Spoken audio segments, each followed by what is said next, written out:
বিধায়ক লক্ষণ ঘড়ুই সোজাসুজি জানিয়ে দিলেন বিজেপি ও বিএমএসকে বাদ দিয়ে ডিটিপিএস কারখানার সম্প্রসারণ করা যাবে না।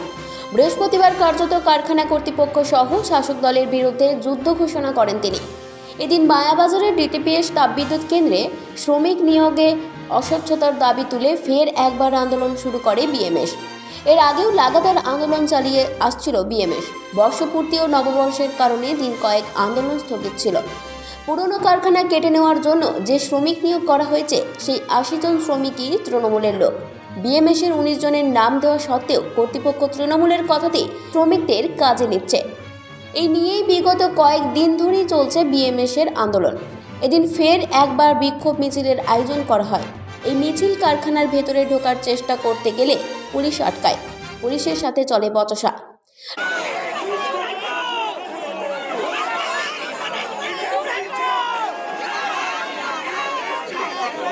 লক্ষণ ঘড়ুইয়ের সাফ হুঁশিয়ারি, বিএমএসকে নিযুক্ত করতেই হবে, না হলে ভবিষ্যতে কারখানা চালানোর সমস্যা হবে।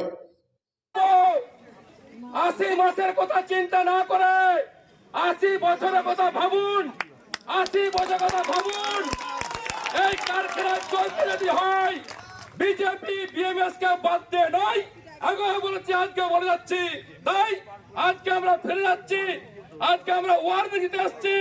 এই ওয়ার্নিং এর পর এই কোন ব্যারিকেড কোন গেট আগামী দিনে মনে হবে না, ভেঙে গুঁড়ে দেবো।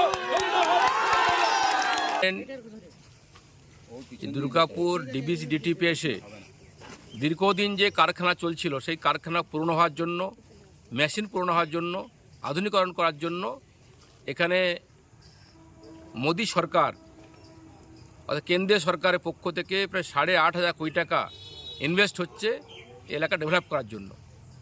দুর্ভাগ্যের বিষয়, যারা একসময় এই কারখানায় শ্রমিক হিসেবে কাজ করতেন, যারা রক্ত দিয়েছেন, রক্তের বিনিময়ে কাকে দাঁড় করে রেখেছিলেন, তারা আজকে বাড়িতে বসে আছে। সে কোন দল করে কেউ পার্টি করে আমার বিষয় নয়, কিন্তু দেখতে পেলাম এই কারখানার সম্প্রসারণ হওয়ার শুরু হতেই তৃণমূল কংগ্রেসের ভিলেজ কমিটির নাম করে বাঁ দিক থেকে পেছন দিক থেকে ৮০ জন তৃণমূল কংগ্রেসের লোক কাজ করছেন।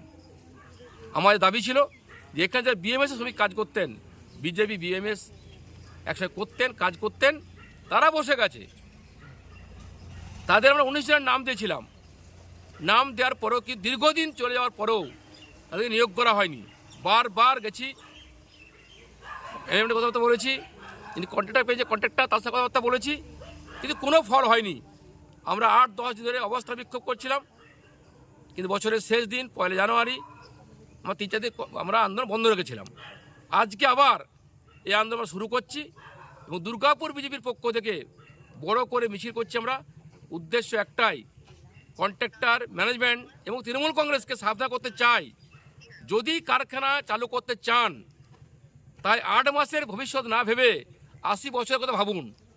যদি না ভাবেন, একতম নিয়োগ করেন, যে বাংলাদেশে দুর্নীতি, চুরি, কাটমানি, ৪-৪টা গ্রুপ, বাইরে লোক ঢোকানো, স্থানীয় বেকাররা কাজ না পাওয়া, সারা বাংলাদেশে চলছে, এখানে আমরা হতে দেব না। বারবার বলেছি, আমি সকলের বিধায়ক। দুর্গাপুরের ডিবিসি এলাকার ৩৬, ৩৭, ৩২, ৩৩, ৩৮ এই 5টা ওয়ার্ড আছে। এই ওয়ার্ডের ছেলেরাই চাকরি করবে। সে কোন দল করে কোন পার্টি করে আমার বিষয় নয়, কিন্তু একতরফাভাবে তৃণমূল কংগ্রেস তাদের লোক দিয়ে কাজ দিচ্ছেন। যারা বিএমএস করতেন, চাকরি করতেন, বসিয়ে দেওয়া হয়েছে। বারবার বলার পরেও ম্যানেজমেন্ট কোনো সদুত্তর ব্যবস্থা গ্রহণ করেননি। কাকুলি দিয়ে আসছে, এলেই শুরু করে দেবো। দুটো গাড়ি আসছে, কাকুলি দিন, এলেই শুরু করে দেবো। লাইন করো। এই মন্ডল অর্থাৎ দুর্গাপুর থেকে কৌশিক বাসুর রিপোর্ট, 99 নিউজ বাংলা।